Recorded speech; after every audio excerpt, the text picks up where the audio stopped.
Indo-British Advanced Pain Clinic, Noppimayam Surgery Duram. For appointments 9155 15563.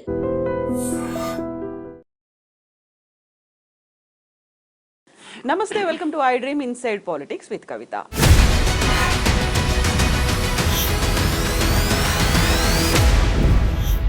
కొడంగల్లో అసలు ఏం జరిగింది, ఎవరు అక్కడ ఫార్మా కంపెనీని వ్యతిరేకిస్తున్నారు, కుట్రకోణం ఉంది అనేది విపరీతమైనటువంటి ప్రచారం జరుగుతోంది. ఎవరు కుట్ర చేశారు, అసలు అక్కడ ఉన్నటువంటి స్థానికులు రైతులు ఏమంటున్నారు, ఓవరాల్గా కొడంగల్ ఇష్యూ ఎందుకని ఇప్పుడంతా హాట్ టాపిక్గా మారింది. మనతో పాటుగా ఉన్నారు పొలిటికల్ అనలిస్ట్ వి ప్రకాష్ గారు. ప్రకాష్ గారు నమస్కారం అండి. సో కొడంగల్ ఇష్యూ అసలు ఏం జరుగుతోందండి? వాస్తవంగా ఈ ఫార్మాకు సంబంధించి కొంచెం మనం బ్యాక్గ్రౌండ్లోకి వెళ్ళాలి. ఎక్కడ ఫార్మా కంపెనీస్ ఉంటాయో అక్కడ విపరీతమైన పొల్యూషన్ ఉంటుంది. మనము లాస్ట్ 40 yearsలో అభివృద్ధి పేరుతోనే హైదరాబాద్ చుట్టూ జరిగిందంతా విధ్వంసం అని ఎందుకు చెప్పామంటే, ఒక పర్టికులర్ ఏరియా కాకుండా సిటీ చుట్టూ ఫార్మా కంపెనీస్ పెట్టించారు. అయితే కొంతకాలం తర్వాత వాళ్ళు రియలైజ్ అయ్యి ఇట్లా కాదు, ఇవన్నీ కూడా ఒక క్లస్టర్ లాగా ఉండాలి, అట్లున్నట్టయితే మనం పొల్యూషన్ను హ్యాండిల్ చేయడం ఈజీ అవుతుంది. అయితే ఈ కంపెనీస్కు స్ట్రిక్ట్ రూల్స్ ఉంటాయి. ఈ ఎఫ్లూయెంట్ ట్రీట్మెంట్ ప్లాంట్ ఉండాలి, తర్వాత సీవేజ్ ట్రీట్మెంట్ ప్లాంట్ ఉండాలి. ఇది ఏదైతే వ్యర్థాలు ఉన్నాయో, ఇప్పుడు రామ్కి వాళ్ళు కాంట్రాక్ట్ తీసుకొని ఎట్లయితే జవహర్ నగర్ దగ్గర డంప్ చేయడము, వేరే ఈ అంటే ఎఫ్లూయెంట్స్ ఏవైతే హజార్డస్ కెమికల్స్ ఉంటాయో వాటి కాంట్రాక్ట్ కూడా వాళ్ళకే వచ్చింది. అదేంటంటే వాళ్ళు మరి సముద్రం దగ్గరలో భూమిలో పెట్టాలని ఇట్లాంటి కొన్ని కండిషన్స్ ఉన్నాయి. అయితే ఈ ఏవైతే కంపెనీస్ ఉన్నాయో వీళ్ళు ఏం చేస్తారంటే ఈ ఖర్చు తప్పించుకోవడానికి ఫస్ట్ ఏంటంటే ఎస్టీపీలను ఆపరేట్ చేయరు. ఎస్టీపీలు అయినా ఈటీపీలు అయినా బాగా పవర్ కన్జంప్షన్ ఉంటుంది. అయితే ఆ బిల్స్ సేవ్ చేసుకోవడానికి ఏం చేస్తారంటే బోర్వెల్ వేసి ఆ బోర్వెల్లో వదిలేస్తారు, మొత్తం భూగర్భంలోకి వదిలేస్తారు. చౌటుప్పలు ఈ చుట్టుపక్కలంతా అక్కడ దివీస్ అని ఇంకా కొన్ని కంపెనీస్ ఉన్నాయి కదా, అవన్నీ కూడా ఏంటంటే భూమిలోకి వదలడం వల్ల పక్కనున్న నదులలో కలిసి, అంటే భూగర్భ నదులు కూడా ఉంటాయి, పైన ఎట్లా స్ట్రీమ్స్ ఉంటాయో అండర్ గ్రౌండ్లో కూడా స్ట్రీమ్స్ ఉంటాయి. ఈ స్ట్రీమ్స్లలో కలిసి ఈ మంచినీటి వనరులలోకి వెళ్ళిపోతాయి. అవి వాళ్ళు ఏమనుకుంటారంటే ఎక్కడ భూమిలో లోపల పోతాయి కదా అనుకుంటారు. ఇప్పుడు ఉదాహరణకు మనకు హైట్ మీద మనం ఈ మహబూబ్ నగర్ చుట్టుపక్కల ఏరియాలలో ఈ పని చేసామనుకోండి, అక్కడ ఏంటంటే 900 feet 1000 feet పైన ల్యాండ్ ఉంటుంది, ఇంకా 1400 feet కూడా ఉంటుంది కొందూరుకు లాంటి ఏరియాలలో. ఇప్పుడు కొడంగల్ కూడా చాలా హైట్ మీద ఉన్నది. ఆ ఏరియాలలో భూగర్భంలోకి వదిలినట్టయితే అవి ఒక 100 feet కింద అది జలంలాగా సర్ఫేస్ వాటర్లోకి వస్తాయి, అంటే చెరువుల్లోకి ఊటలు వస్తాయి కదా, అంటే పైన స్టోర్ అయిన భూగర్భంలో కింద ఊటలుగా మారుతాయి. అంటే దాని అర్థం ఏంటంటే ఈ పొల్యూషన్ ఒక్క దగ్గర భూమిలో పోయి అక్కడ ఆగదు, ఈ స్ప్రెడ్ అయ్యి మొత్తము జలాశయాలన్నీ నింపేస్తుంది. ఆ చుట్టుపక్కల బావులలో పోతుంది, బోర్లలో పోతుంది, చెరువుల్లో పోతుంది, వాటితో పండించిన పంటలలో పోతుంది, తినే ఆహారంలోకి పోతుంది. మీరు ఫార్మా కంపెనీ ఎక్కడ పెట్టండి, కొడంగల్నే కాదు, అది గజ్వల్లో పెట్టండి, హరీష్ రావు సిద్దిపేటలో పెట్టండి, ప్రజలు వ్యతిరేకిస్తారు. అందుకే కేసీఆర్ను కేటీఆర్ గారు వాళ్ళ గవర్నమెంట్ ఉన్నప్పుడు మెటిక్యులస్గా ప్లాన్ చేశారు. ఏమన్నారంటే ఈ పొల్యూషన్ వెదజల్లే కెమికల్ కంపెనీస్ కానీ ఫార్మా కంపెనీస్ కానీ ఒక్క దగ్గరే ఉండాలని చెప్పి 20,000 ఎకరాలు సేకరించాలని లక్ష్యం పెట్టుకొని ముచ్చెర్ల దగ్గర దానికి ఒక క్లస్టర్ ఏర్పాటు చేశారు. అక్కడ ఏర్పాటు చేయడానికి కారణం ఏంటంటే ఎక్కువ రాక్ ఏరియాస్ ఉన్నాయి, రాచకొండ గుట్టలు ఉన్నాయి, అది పెద్ద వ్యవసాయానికి పనికిరాని భూములు ఎక్కువ ఉన్నాయి, గవర్నమెంట్ ల్యాండ్స్ కూడా ఎక్కువ ఉన్నాయి ఆడ. అంటే దాదాపు 20,000 ఎకరాల్లో 12,000 ఎకరాలు భూసేకరణ జరిగింది. మీకు తెలుసు అప్పుడు కూడా అక్కడ లంబాడీస్ అక్కడ ఉన్న వాళ్ళు ఎదురు తిరిగారు, ఇట్లాంటి ఘర్షణలు అక్కడ కూడా జరిగినాయి. అయినా కూడా వీళ్ళు ఏం చెప్పారంటే కంపెనీల దయాదాక్షిణ్యాలకు వదిలిపెట్టాం, మొత్తం గవర్నమెంటే టేకప్ చేస్తుంది. ఈ పొల్యూషన్ అంతా వాళ్ళ దగ్గర ఛార్జెస్ కలెక్ట్ చేసి పొల్యూషన్ అంతా హ్యాండిల్ చేసేది గవర్నమెంటే, 24 గంటలు ప్లాంట్ నడుస్తూనే ఉంటుంది అని చెప్పి ఒక అష్యూరెన్స్ ఇచ్చారు. అది కొంచెం బెటర్, ఎందుకంటే వాళ్ళు డబ్బులు సేవ్ అవుతాయి అని చెప్పి ఆపరేట్ చేయకుండా ఇష్టం వచ్చిన దిక్కు పంపిస్తారు. మూసి కాలుష్యం కావడానికి ప్రధాన కారణం ఏంటంటే ఈ రాత్రిపూట 1 గంటకు 2 గంటలకు ఈ ట్రక్కులలో తీసుకుపోయి వ్యర్థ జలాలు వ్యర్థ పదార్థాలు నేరుగా మూసిలకు మరిస్తారు. కొన్ని ఏరియాస్ ఉన్నాయి, ఇప్పుడు పోచంపల్లి ఆ కింద జూలూరు ఆ ఏరియాలో మూసి మీద కల్వర్ట్స్ ఉన్నాయి. ఆ కల్వర్ట్స్ దగ్గర ఏముండదు, వట్టి రాళ్ళు పాతి ఉంటాయి. అక్కడ ఫ్లో ఉంటుంది. వర్షాలు బాగా పడే టైంలో వీళ్ళు ఒక 6 నెలలు 3 నెలలు అక్యుములేట్ అయిన ఈ చెత్తనంతా కూడా అందులో పట్టుకొని పోయి అందులో డంప్ చేస్తారు, ఒకేసారి వదిలేస్తారు. ఇది కొంతమంది రాజకీయ నాయకులకు మంచి ఆదాయం కూడా అయింది. ఎట్లా అయిందంటే ఆ పేర్లు చెప్పను కానీ రాత్రి 1 గంటకు ఆడపోయి కాపలా కాస్తారు. ఈ వెహికల్ వస్తుంది అనేది వాళ్ళకి ఇన్ఫర్మేషన్ ఉంటుంది. రాగానే వాళ్ళని పట్టుకోవడం, బ్లాక్మెయిల్ చేయడం, వాళ్ళకి మామూలు మాట్లాడుకోవడం, అట్లా కూడా కొంత రాజకీయ నాయకులు దాని మీద సర్వైవ్ అయ్యిండ్రు. కొనసాగింది అది, ఇప్పటికి కూడా నడుస్తుంది. తర్వాత హైదరాబాద్ చుట్టుపక్కల వాటర్ బాడీస్ అన్నింటిలో వదిలేశారు. రాత్రిపూట కూడా ఉమర్ ఖాన్ చెరువు అని ఉంది రాజేంద్ర నగర్లో, అగ్రికల్చర్ యూనివర్సిటీ ముందు.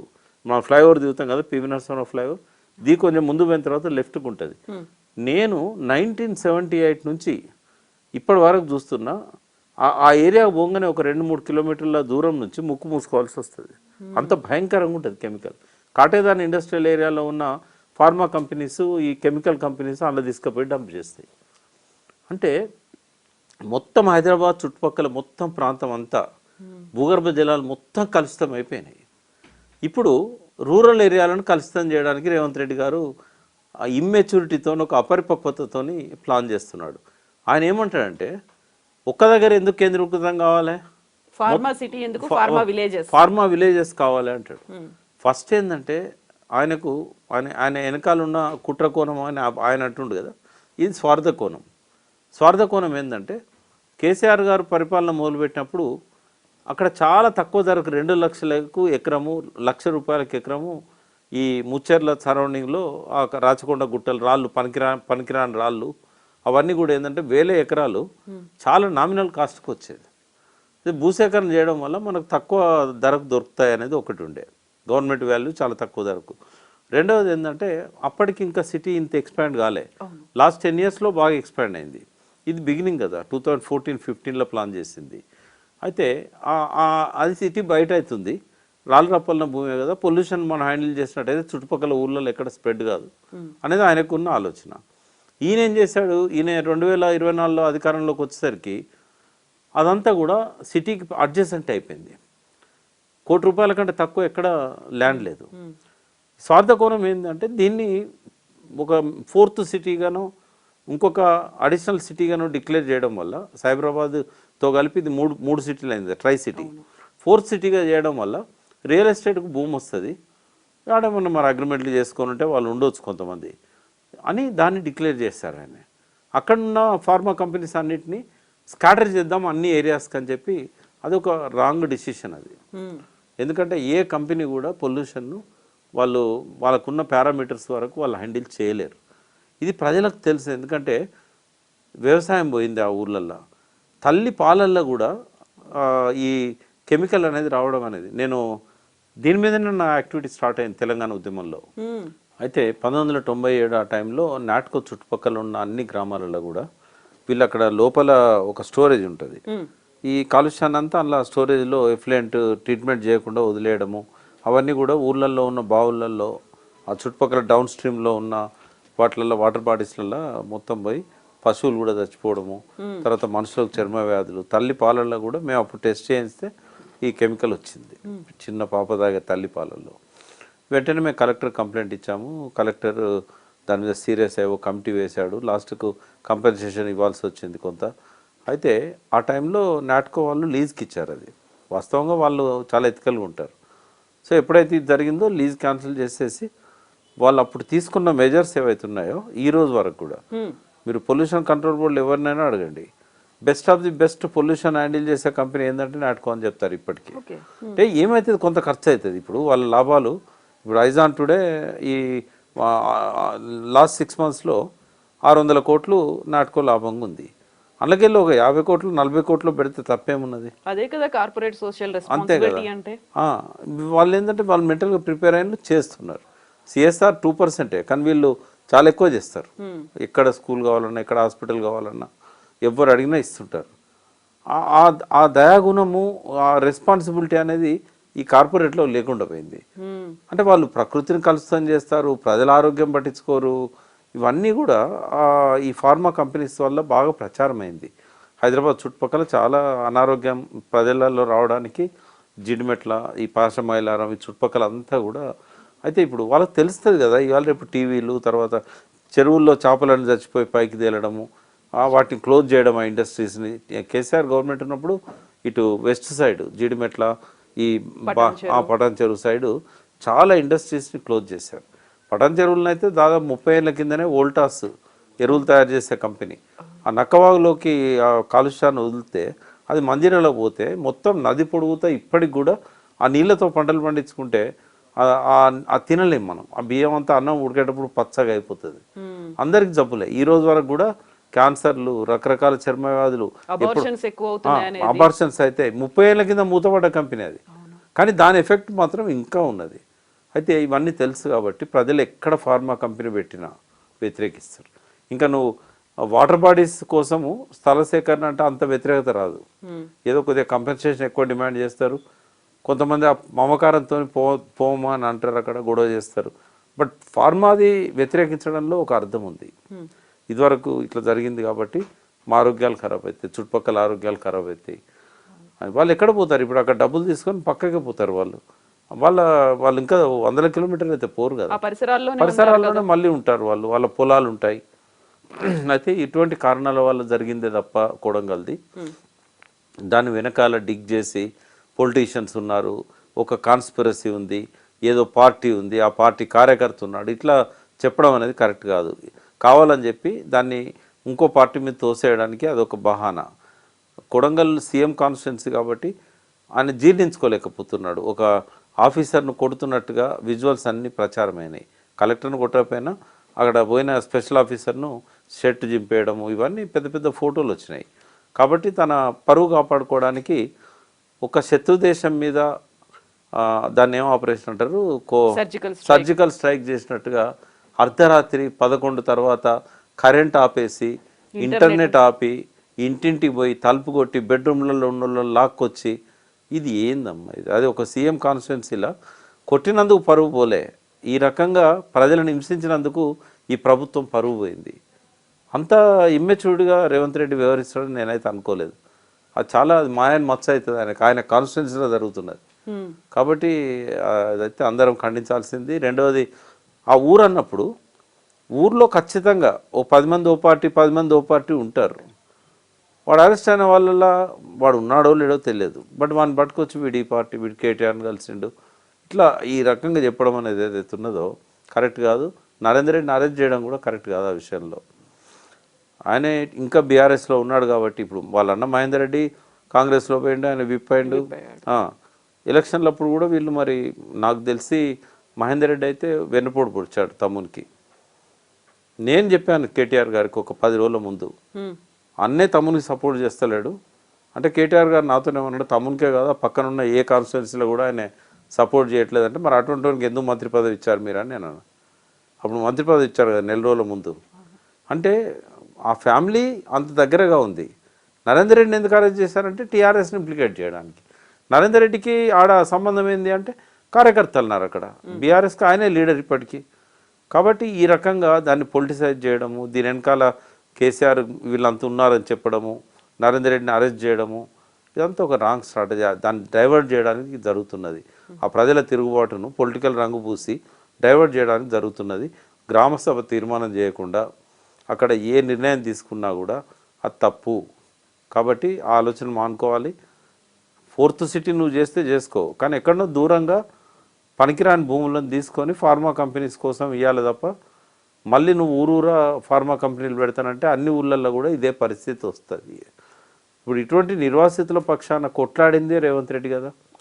అక్కడ మల్లన్న సాగర్ దగ్గర పోయి రోజుల కొద్ది క్యాంపులు పెట్టి, మరి నీకు ప్రతిపక్షంలో ఉన్నప్పుడు నీది ఒక విధానం, ఇప్పుడు మళ్ళీ ఇంకొక విధానం. అంటే జనం అర్థం చేసుకుంటారు ఇది ద్వంద్వ విధానాన్ని రేవంత్ రెడ్డి అనుసరిస్తున్నాడు అని. ఒక సీఎం పొజిషన్లో పోయినాక ఈ రకంగా బిహేవ్ చేయడం అనేది అది కరెక్ట్ కాదు. ఆయన తన పద్ధతి మార్చుకోవాలి. ఈ ఫార్మాల కోసం స్థలాల సేకరణ మాత్రం ఎక్కడ చేయకూడదు. ఇప్పుడు ఎందుకు మన భారతదేశమే, అందులో పర్టికులర్గా తెలంగాణనే ఫార్మా క్యాపిటల్ అయింది ప్రపంచానికి అని అంటే, ఏ దేశం కూడా వాళ్ళ దేశంలో మట్టిని కలుషితం చేయడానికి, నీళ్ళని కలుషితం చేయడానికి వాళ్ళు ఒప్పుకోరు. వేటు పడుతుంది. వీళ్ళంతా సంతకాలు చేస్తారు. భారతదేశం కూడా యునైటెడ్ నేషన్స్లో ఈ గోల్స్ ఉంటాయి కదా, SDG గోల్స్, వాటిలల్లో ఇవన్నిటికీ వ్యతిరేకంగా సంతకాలు చేశారు. వీటిని ఆపుతాం, మేము పర్యావరణం పరిరక్షిస్తాం, మంచినీటిని శుభ్రంగా ఉంచుకుంటాం, ఇవన్నీ. మరి నువ్వు చేసేది ఏంటి, చెప్పేది ఏంటి? ఇప్పుడు ఆ దేశభక్తి అనేది పోయింది ఎప్పుడో. మనకు డబ్బు వస్తే చాలు, ఎవడేమన్నా కానీ, ప్రజలు ఏమన్నా కానీ, లాస్ట్ వాళ్ళకు కూడా చుట్టుకుంటుంది అది. ఇవాళ రేపు ఏ పొలిటీషియన్ 100 ఏళ్ళు బతుండమ్మా? మరి వాళ్ళ కుటుంబాల మీద, వాళ్ళ హెల్త్ మీద ఎఫెక్ట్ అవుతుంది కదా. కాబట్టి ఈ ఆలోచన మానుకోవాలని రేవంత్ రెడ్డి గారు కోరుతున్నా. ప్రపంచంలో చాలా దేశాలు ఉన్నాయి. ఇప్పుడు ఉదాహరణకు మన దగ్గర భూమి తక్కువ ఉంది, జనాభా ఎక్కువ ఉన్నారు, ప్రపంచంలోనే నెంబర్ 1 జనాభాలో. భూమి చూస్తే చాలా తక్కువగా ఉంది. మొత్తము ఉన్న భూమిలో మన చాలా తక్కువ పర్సెంటేజ్ భారతదేశానికి.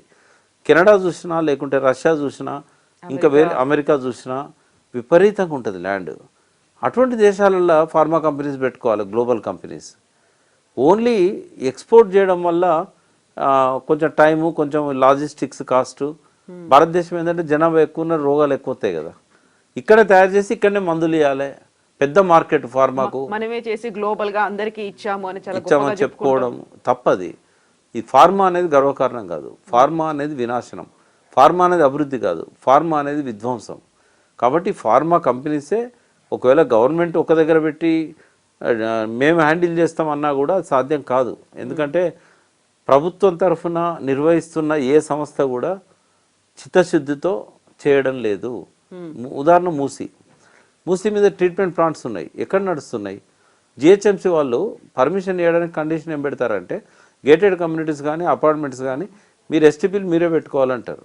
ఎస్టీపీ పెట్టి ఆ స్లడ్జ్ అంతా తీసుకుపోయి పక్కనున్న చెరువులో పోస్తారు. ఏ ప్రభుత్వ వ్యవస్థ సక్రమంగా పనిచేస్తుంది? ఎవరు మానిటర్ చేస్తారు? అందుకే ఈ ఫార్మాసే మనకు అవసరం లేదు. ఇప్పటికే చాలా విధ్వంసమైన తెలంగాణ. ఈ ఫార్మా వాటితో ఇంకా విధ్వంసం చేయకూడదు. కేసీఆర్ కూడా ఎక్కడ కేకువాక్ కాలే. ఇప్పటికీ ఆయన దిగిపోయేదాకా కూడా ఆ గ్రామాలలో ప్రజలు వ్యతిరేకించారు. చూడండి, హైదరాబాద్ మొత్తము టీఆర్ఎస్ వచ్చింది, ఆ కాన్స్టిట్యున్సీలో మాత్రం కాంగ్రెస్ వచ్చింది. మల్లెడ్డి రంగారెడ్డి కాన్స్టిట్యున్సీలో కొన్ని గ్రామాలు వస్తాయి. అవి అంటే నీ ప్రజల వ్యతిరేకత కేసీఆర్ దిగిపోయేదాకా ఉందాడ.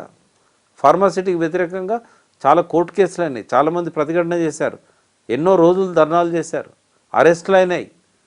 మరి ఒక్క రేవంత్ రెడ్డికే ప్రతిఘటన రాలే కదా. అప్పుడు ఏమన్నా కాంగ్రెస్ను బ్లేమ్ చేసిండా కేసీఆర్? కాబట్టి ఇది రాజకీయాలకు అతీతంగా చర్చించాల్సిన అంశం తప్ప టీఆర్ఎస్ను బ్లేమ్ చేయడం, నరేందర్ రెడ్డిని అరెస్ట్ చేయడం, ఇదో ముద్ర వేయడం కరెక్ట్ కాదు. రేవంత్ రెడ్డి తన పాలసీనే మార్చుకోవాలి. 4th సిటీ పెట్టి బాగుంది, కానీ ఫార్మసిటీ వద్దు. వెరీ ఫస్ట్ టైం, ఇప్పటిదాకా ఎప్పుడు జరగలేదు అలా కలెక్టర్ మీద దాడి జరగడం అనేది. అందులో కూడా వీళ్ళు కుట్రకోణం ఉంది, కావాలనే దాడి చేశారు, లేకుంటే అక్కడ నుంచి తీసుకెళ్లి ఇంకో చోట దారి మరల్చి దాడి చేశారు, ఇలాంటివి అవుతున్నాయి తప్ప అక్కడ ప్రజల్లో వ్యతిరేకత వచ్చింది. వాళ్ళు గత కొంతకాలంగా దీన్ని వ్యతిరేకిస్తున్నారు. ఎన్యూమరేటర్లు వచ్చినప్పుడు కానీ, కలెక్టర్ వచ్చినప్పుడు కానీ అనే మాటను ఎందుకని పట్టించుకోవట్లేదు ఇప్పటిదాకా అసలు? అంటే వాస్తవంగా ప్రజల్లో ఒక్కదాని మీదనే వ్యతిరేకత రాదమ్మా. లోపల బాగా పేరుకపోతా ఉంది వ్యతిరేకత అనేది. ఇప్పుడు మీరు చూడండి, వాళ్ళంతా రైతులే కదా, చాలా మంది భూములు ఉన్నాయి కదా, భూములు ఉన్న వాళ్ళే వ్యతిరేకిస్తున్నారు కదా. రేవంత్ రెడ్డి ఖరీఫ్లో రైతు బంధు ఇవ్వలేదు. అంతకుముందు రబీది ఖరీఫ్లో ఇచ్చాడు. ఆయన అధికారంలోకి వచ్చినాక ఇవ్వాల్సిన రైతు బంధు ఖరీఫ్లో ఇచ్చాడు. ఖరీఫ్లో ఇవ్వాల్సింది కనీసం రబీలు నన్ను ఇవ్వలేదు. 42 లక్షల ఫ్యామిలీలకు రుణమాఫీ 18 లక్షలకే ఇచ్చానని చెప్పి మొన్న మోడీకి ట్విట్టర్లో సమాధానం పెట్టాడు. 42 లక్షలకు అంచనా వేసి 18 లక్షలకు ఇచ్చినామంటే ఎంత అసహనం ఉంటుంది మిగతా వాళ్ళల్లో. ఒక పక్క రైతు బంధు, ఒక పక్క రుణమాఫీ. ఈ రెండింటితోని ఇంకోటి రంగారెడ్డి జిల్లాలో ప్రత్యేకంగా వ్యతిరేకత రావడానికి ఇంకో కారణం ఏంటంటే రియల్ ఎస్టేట్ మొత్తం డమాలన్నది. మీకు తెలుసో లేదో, తెలంగాణ ఉద్యమం నడుస్తున్నప్పుడు మాకు అంతటా కూడా రెస్పాన్స్ వచ్చింది. ఏ గ్రామానికి పోయినా, ఎక్కడ పోయినా. లాస్ట్ దాకా కూడా రాంది ఎక్కడ అంటే రంగారెడ్డి జిల్లాలో. దేవేందర్ గౌడే ఒక ముఠాను తయారు చేసి తెలంగాణకు వ్యతిరేకంగా ధర్నాలు చేయించడం, ఇవన్నీ చేయించాడు. వాళ్ళందరికీ ఏంటంటే ఎక్కువ మంది రియల్ ఎస్టేట్లో ఉంటారు, పనిచేసే వాళ్ళు ప్లస్ భూములు. మనం వృత్తి పోతుంది, తెలంగాణ వస్తే భూములు ఎవడు కొనడు. అయితే ఇక్కడ ఈ హైడ్రా ఇట్లాంటి సమస్యలు చాలామంది ఉపాధిని దెబ్బతీసినాయి. హైడ్రా చేయబట్టి మొత్తం రియల్ ఎస్టేట్ పోయింది. రెండవది ఏంటంటే ఇచ్చిన అడ్వాన్స్లను వెనక్కి తీసుకుంటున్నారు. అంటే ఇట్లాంటి అసహనం అంతా కూడా తోడైతేనే కొట్టేదాకా పోతుంది. అంటే ఆ కోపం అంతా లోపల, ఇప్పుడు సూసైడ్ చేసుకోవడానికి ఎన్ని కారణాలు ఉంటాయో ప్రతిఘటన చేయడానికి కూడా అన్ని కారణాలు ఉంటాయి. కేవలం మంచి ప్రశాంతంగా ఉన్న ఊళ్ళే కలెక్టర్ వస్తే వాదన చేస్తారు తప్ప కొట్టరు. అంటే ఈ అక్యుములేట్ అవుతున్నాయి రైతులలో ఉండే ఒక వ్యతిరేకతను అది చూపెట్టింది కొడంగల్. ఫార్మా ఒకటే కాదు, ఇవన్నీ కూడా దానికి కారణం అయి ఉంటాయి. బట్ ఆ అసహనం అనేది రైతులలో వస్తున్నది అనేది రేవంత్ రెడ్డి గ్రహించాలి. హైడ్రాను కొద్ది వెనక్కి తగ్గించాడు. ఇప్పుడు ఆ దూకుడు కళ్ళెం వేశారు. 2 కారణాలు కావచ్చు. ఒకటేంటంటే మహారాష్ట్ర ఇతర రాష్ట్రాల ఎన్నికలకు కొంత కాంగ్రెస్ పార్టీకి ఆర్థికంగా వనరులు సమకూర్చడానికి ఇదంతా చేస్తున్నాడు అనేది ఒక ఆరోపణ ఆయన మీద వచ్చింది. కరెక్ట్గా ఈ ఎన్నికలు ఇంకో 4 రోజులు అయినాక దాన్ని ఆపేశారు. ఇప్పుడు ఇంకా టైం లేదు. మళ్ళీ ఎలక్షన్ల తర్వాత తీస్తాడా, ఇంకో రూపంలో తీసుకుపోతాడా అనేది మనకు తెలియదు. యథేచ్ఛగా ఇప్పుడు నిర్మాణాలు నడుస్తున్నాయి. బఫర్ జోన్లో కడుతున్నారు, మూసి బ్యాంక్స్ దగ్గర కడుతున్నారు. ఇప్పుడైతే హైడ్రా దాన్ని ఏం ఆపడం లేదు. మరి వాళ్ళు ఏమైనా సెటిల్మెంట్ చేసుకున్నారో మనకు తెలియదు. బట్ హైడ్రా చేయబట్టి పెద్ద నష్టం ఏం జరిగిందంటే రియల్ ఎస్టేట్ అనేది పూర్తిగా కొలాప్స్ అయింది. ఈ ప్రచారం కూడా బాగా ఇచ్చారు హైడ్రాకు. ఒక సెలబ్రిటీ లాగా రంగనాథ్ గారు వెలిగిపోయారు. అయితే ఆయన తప్పేం లేదన్న, ఆయన ఒక ఆఫీసర్, సిన్సియర్ ఆఫీసర్ కూడా. కానీ ఇటువంటి ఇమ్మెచ్యూర్డ్ అంటాను నేను, ఏమన్నాను, అపరిపక్వ నిర్ణయాలు. ఈ అపరిపక్వత నిర్ణయాల కారణాలు ఏవైనా కావచ్చు. పార్టీ కారణం కావచ్చు, వ్యక్తిగత ఆయన ప్రయోజనాల కారణం కావచ్చు, లేదా అపరిపక్వత కారణం కావచ్చు. బట్ నేర్చుకోవాలి, ఎదగాలి. ఒక తెలంగాణ గర్వపడే విధంగా ఆయన పరిపాలన చేయాలని కోరుకుంటాను తప్ప ప్రజలు ఎవరికి అయిన అవకాశం నీకు ఇచ్చారు. బట్ ఇటువంటి అపరిపక్వ నిర్ణయాలతోని నీ స్థానాన్ని నువ్వు దిగదార్చుకోవద్దని నేను కోరుతున్నాను. ప్రకాష్ గారు, థ్యాంక్ యూ సో మచ్ అండి. Thank you.